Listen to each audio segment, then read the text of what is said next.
Soy Valentina Rojas de la Torre y participo en Punto de Inflexión, porque estoy convencida de que los grandes desafíos de nuestro tiempo no pueden abordarse desde la superficialidad ni desde el ruido mediático, sino desde el análisis profundo y la reflexión estratégica. En Active Learning Chile Radio Online, busco aportar una mirada estructural, conectando los hechos con sus causas y sus consecuencias, para contribuir a un debate serio, informado y con visión de futuro, donde las ideas se construyen con fundamento y responsabilidad. Soy Sebastián Arancibia Montemayor y participo en Punto de Inflexión, porque creo que los momentos decisivos de nuestra época requieren análisis serio, pensamiento crítico y argumentos bien fundamentados. En este espacio de Active Learning Chile, Radio Online, no venimos a repetir titulares, sino a comprender las fuerzas profundas que están redefiniendo el escenario global, contrastar ideas con rigor y aportar una mirada estratégica que invite a reflexionar con altura y responsabilidad. Bienvenidos al debate. Hoy nos asomamos a un mapa del mundo, el de febrero 2026, y lo que vemos es una geografía salpicada de focos rojos. En Ucrania, una guerra de trincheras que no cesa. En el Medio Oriente, una tensión a punto de estallar. En el Mar Rojo, ataques que desvían el comercio mundial. Y en el Indo-Pacífico, una presión militar que no deja de aumentar. El sistema internacional parece febril, inestable. Y esa fiebre nos obliga a plantear una pregunta fundamental, una que define nuestra época. ¿Son estos incendios aislados, aunque graves, o estamos viendo las chispas de un único gran incendio subterráneo? O sea, ¿estamos en el preludio de una tercera guerra mundial clásica o hemos entrado en una era de conflicto global de una naturaleza completamente nueva? Mi postura es que el debate sobre si es o no una repetición de los conflictos del siglo XX es un distractor. La realidad es que la interconexión de estas crisis, su efecto acumulativo, ya constituye una especie de guerra mundial fragmentada. Y mi argumento será que aunque la situación es sin duda la más peligrosa en décadas, existen frenos estructurales muy poderosos que aún nos mantienen lejos del abismo. Usar la etiqueta de guerra mundial no solo es analíticamente impreciso, sino que de hecho puede nublar nuestro juicio sobre los verdaderos riesgos y cómo gestionarlos. A ver, yo parto de una premisa simple. El momento unipolar, esa era en la que Estados Unidos era la única superpotencia tras la Guerra Fría, se acabó. Lo que ha surgido en su lugar no es un conjunto de crisis sin relación, sino un sistema de conflictos interconectados. Pensemos en lo que vemos. Ucrania no es una guerra local. Es un conflicto internacionalizado donde las armas, el dinero y la inteligencia de docenas de países se enfrentan a través de un intermediario. Al otro lado del mundo, Taiwán es el epicentro de la competencia estratégica entre Washington y Pekín. Y luego tienes a los hutíes en el Mar Rojo. Un actor no estatal relativamente pequeño. Exacto. Y sin embargo, fíjate en el impacto. No es solo un titular lejano.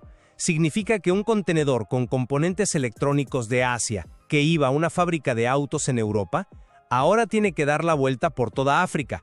Esos son semanas de retraso y millones en costos adicionales que al final se traducen en que un auto nuevo o un teléfono sea más caro para alguien en México o Colombia. Así es como un conflicto aparentemente local se mete en tu bolsillo. A eso le sumas las crisis en Sudán o el Sahel, que se alimentan con armas y mercenarios de potencias externas, o la inestabilidad permanente en la península de Corea.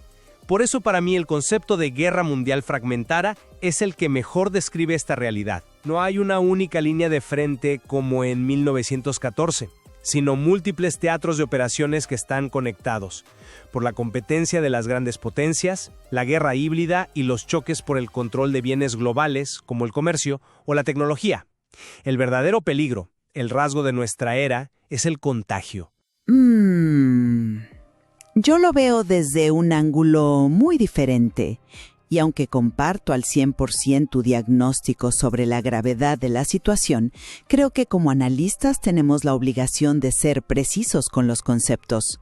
Una guerra mundial, si nos atenemos a la historia, significa un conflicto militar directo, abierto y sostenido entre las grandes potencias. Implica una movilización total de sus economías y sociedades, y sencillamente no estamos ahí. Aún no. De hecho, el propio material que analizamos señala la existencia de frenos cruciales que nos alejan de ese escenario.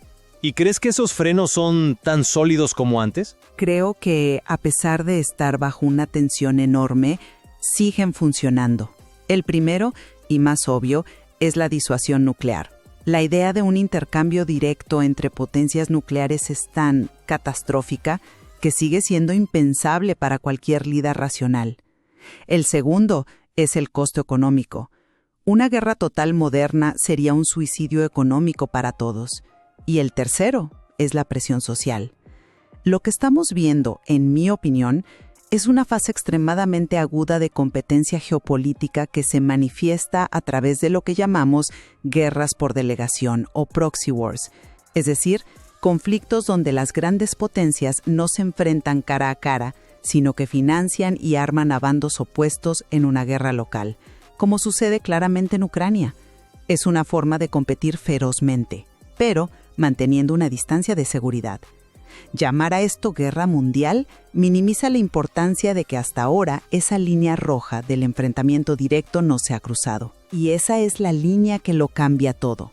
Entiendo la insistencia en la distinción, pero me parece que subestimas cómo funciona este nuevo sistema interconectado.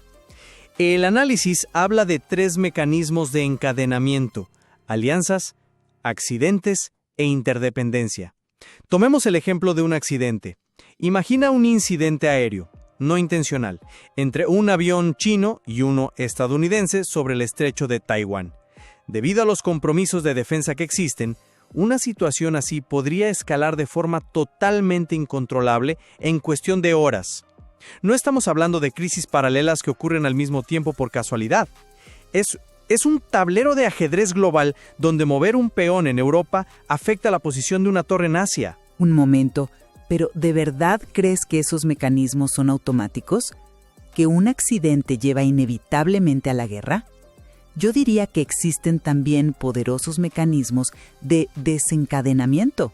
Precisamente porque el riesgo es tan alto, existen líneas de comunicación directas, protocolos de desescalada. Se ha invertido mucho en evitar que un accidente se convierta en una guerra. Pero esos canales de comunicación funcionan si hay confianza. Y la confianza está por los suelos. Además, el encadenamiento no es solo por accidente, es estructural. La guerra en Ucrania no es solo sobre el futuro de Ucrania. Es un conflicto que está vaciando los arsenales de la OTAN. Cada misil o cada lote de munición que se envía a Kiev es un recurso que no está disponible para disuadir un posible conflicto en el Indo-Pacífico.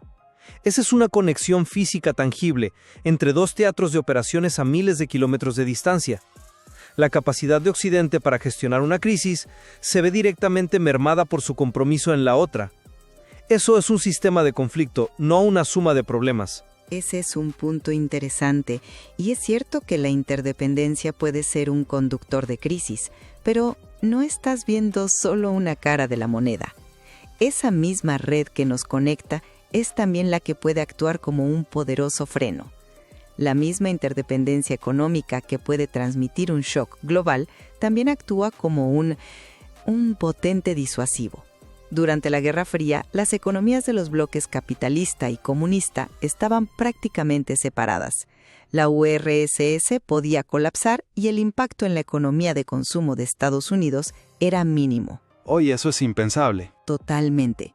Hoy, la imbricación de las cadenas de suministro, especialmente con China, significa que una guerra total sería devastadora para todas las partes.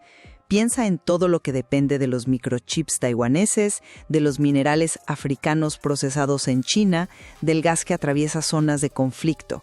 Las guerras por delegación, como la que vemos en Ucrania, son una forma de competir ferozmente evitando precisamente ese costo catastrófico. Son una válvula de escape del sistema, no un preludio inevitable a su explosión. A ver, ese argumento me parece demasiado optimista, casi una visión de hace una década. Ignora por completo cómo la naturaleza de la interdependencia ha cambiado. Ya no se ve como una fuente de paz, sino como una vulnerabilidad. Hoy vemos cómo se usa como arma. Las sanciones económicas contra Rusia no tienen precedentes en su escala. Las restricciones a la exportación de semiconductores a China son un acto de guerra tecnológica. La propia China no duda en usar su peso comercial para presionar a países que no siguen su línea. La interdependencia ha dejado de ser un freno para convertirse en otro campo de batalla. Reconozco absolutamente esa armamentización de la interdependencia. Es un fenómeno clave de nuestra era. Pero insisto, ¿no es eso una prueba más de mi punto? Precisamente porque las potencias compiten en el plano económico, tecnológico y financiero, es que evitan hacerlo en el plano militar directo. Son formas de conflicto que actúan como sustitutos de la guerra total, no como complementos. Es una competencia brutal, sin duda, pero que se mantiene por debajo del umbral de la violencia directa entre grandes potencias. Y esa diferencia es fundamental. Aquí es donde mi argumento creo que se vuelve más sólido, porque todo esto ignora el campo de batalla más nuevo y quizá el más peligroso, lo que el análisis llama la guerra en zonas grises. Y no me refiero solo a un hacker en un sótano. Hablamos de operaciones patrocinadas por estados para desestabilizar a otros por debajo del umbral de una respuesta militar tradicional. Son los ciberataques, el sabotaje de infraestructuras críticas, las campañas masivas de desinformación. Acciones que son muy difíciles de atribuir con certeza. Exacto, y esa es la clave. Son ataques que ocurren todos los días, erosionando la confianza sin que se dispare una sola bala. Y eso prepara el terreno para un desastre. Imagina un ciberataque sostenido que no apaga la red eléctrica de un país de golpe. Eso sería un acto de guerra, claro. Pero que durante meses hace que los trenes lleguen tarde, que las transacciones bancarias fallen intermitentemente, que los sistemas de semáforos se vuelvan locos. No hay una bomba, pero se genera un caos que desgasta la confianza de la población en su propio gobierno.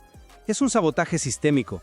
Y cuando tienes múltiples frentes así abiertos simultáneamente, como menciona el informe, se produce la fatiga del público y de los líderes. La capacidad de atención para gestionar cada crisis con precisión se agota. En ese entorno de alta tensión y baja visibilidad, un error de cálculo deja de ser una posibilidad remota para convertirse en una probabilidad estadística. Es un argumento muy potente, y no voy a negar el peligro inmenso de la zona gris. Pero fíjate en la propia definición que estás usando. Son acciones diseñadas deliberadamente para evitar una respuesta militar convencional, para mantenerse por debajo de ese umbral. Eso, en mi opinión, refuerza mi tesis. Demuestra que las grandes potencias están buscando activamente maneras de competir y dañarse mutuamente, sin llegar a las manos, sin cruzar esa línea roja que lleva a la catástrofe. Y esto me lleva a la conclusión prudente del propio análisis que estamos discutiendo. Concluye que estamos en una fase de alto riesgo sistémico, no en una guerra sistémica. La distinción es clave. ¿Por qué es tan clave para ti? No es un juego de palabras. No, en absoluto.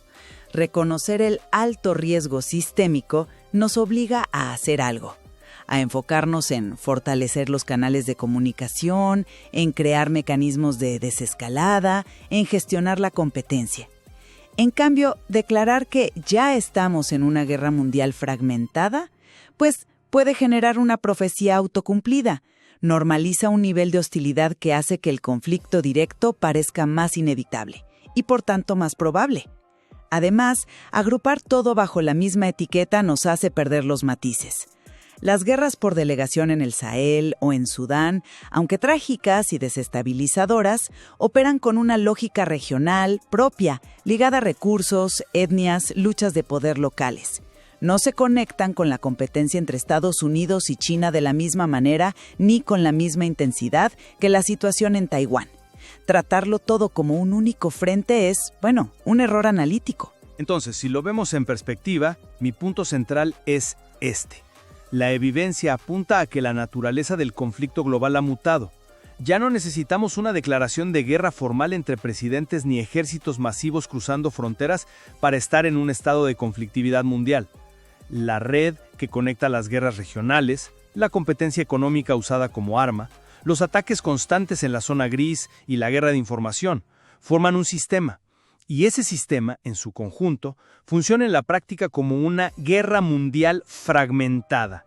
La sensación de desorden y peligro que perciben los ciudadanos en todo el mundo no es una simple impresión mediática, es el reflejo de esta nueva y peligrosa realidad estructural. Por mi parte, concluyo que, si bien el mundo es hoy un lugar innegablemente más peligroso, las barreras que impiden una conflagración global directa, aunque erosionadas, siguen en pie.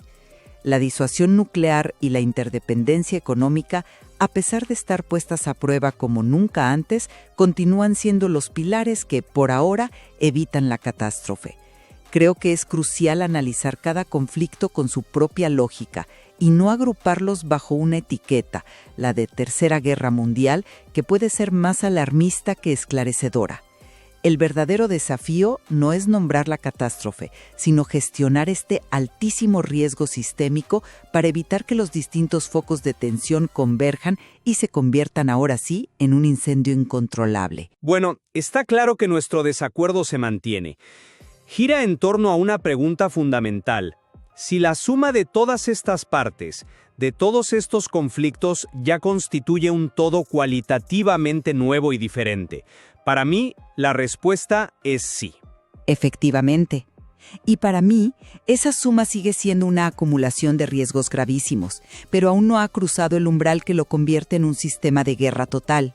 Y creo que considerar ambas perspectivas es vital para comprender la complejidad de un panorama donde las causas estructurales, económicas, geopolíticas y las presiones políticas internas de cada país continúan alimentando la inestabilidad. El material, desde luego, ofrece mucho más para seguir explorando.